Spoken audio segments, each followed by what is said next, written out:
Good morning.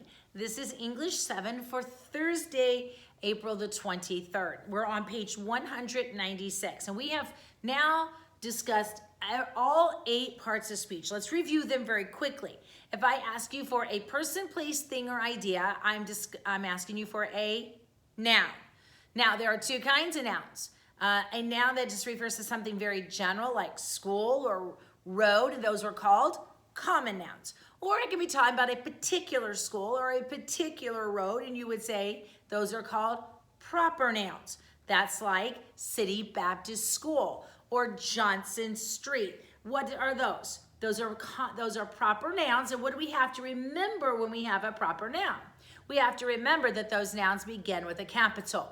Then we talked about the action of our sentence. The action is called the verb. Now, there are 2 kinds of verbs. There are action verbs and there are linking verbs. Linking verbs are a state of being. Okay, for example, he is tall. He is the subject. He can't do an is. It's simply a state of being. So that is a linking verb, okay? Then we said that there were words that described our nouns. It would say the tall tree, the long hike. Those are what? Those are adjectives. Words that describe a noun are adjectives. Words that describe the verb, an adjective or another adverb are the what? Those are adverbs, okay? Adverbs answer what questions? Where, when, how often, to what extent, under what condition, or why, okay? Whereas adjectives that are telling us about a noun or a pronoun, they answer what questions? Which one? What kind? How much? How many? Or whose? And then we talked about conjunctions. Conjunctions join words, join phrases, or join sentences. And we said there are 2 types of conjunctions. We have coordinating conjunctions, which then there are 2 types within the coordinating conjunctions. But those are and, or, but, nor, for, yet. Okay? Then we had pairs, like either or and so. Then we had subordinating conjunctions. These are the words like because and since, if, as well as. Okay, these are words that introduce adverb clauses to us. Then we said there were prepositions. We talked about a relationship between 2 things in a box or above the school or something like that. And then the last one we talked about were interjections. Interjections show emotion, but they grammatically don't affect our sentence. So when we diagram them, if you remember, the big thing was to remember they're on their own line above our diagram. Today, we are going to review prepositions, conjunctions, and interjections because we're getting ready to have a test over those. Now, for most of you, finding the prepositional phrase is not difficult. You're very good at that. This is where you're going to have to think, and guys, you're going to have to study. You have to know those prepositions like beside, besides, in or into, inside, not inside of. All of those special rules and words that we went over, you're going to need to review them. Listen to this statement. That is what your test is about. You have to use those rules that Mrs. Turner taught you. That's what is on the test, okay? Let's look at number 1 in exercise A. It says identify the italicized words in the following sentences by writing the part of speech above the word. Is it a preposition, a conjunction, or an interjection? Now let's remember, prepositions show a relationship. Every preposition must have an object. If it doesn't have an object, it's not a preposition. Number 2, a conjunction. A conjunction must be connecting 2 things. 2 words, connect 2 phrases, or connect 2 sentences. But its job is to connect. And the last one, interjections. Interjections always come at the beginning of the sentence, and they're there to show expression. So number 1, Hear my voice, O God, in my prayer. Preserve my life from fear of the enemy. This is in Psalms 64:1. Okay, so the first thing they want us to tell us is where the enter is the O God. What is O? It is an interjection. You say, Mrs. Turner, you just said they come at the beginning of the sentence. I did.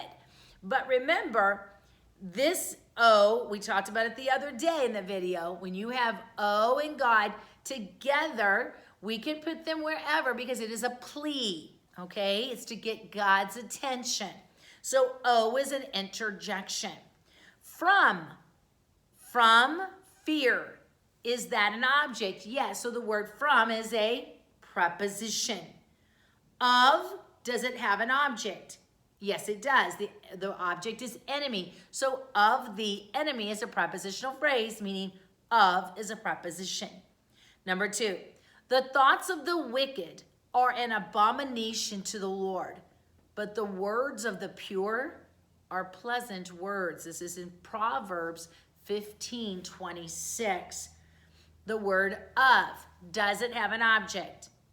Yes, the word wicked, so it is a preposition. The next one is but. Okay, what is it doing? It is connecting the thoughts are an abomination, but words are pleasant words, okay? It's taking those two. You notice I left words out. Those were prepositional phrases I left out, okay? So those two, it's joining two sentences. So it is a conjunction. Next, number 3, O, a clear conscience and a quiet spirit. These can be received only at the storehouse of God. What is the word O? It is an interjection. What is the word and? A clear conscience and a quiet spirit. And is a conjunction joining the two things, conscience and spirit. Next, we have the word at.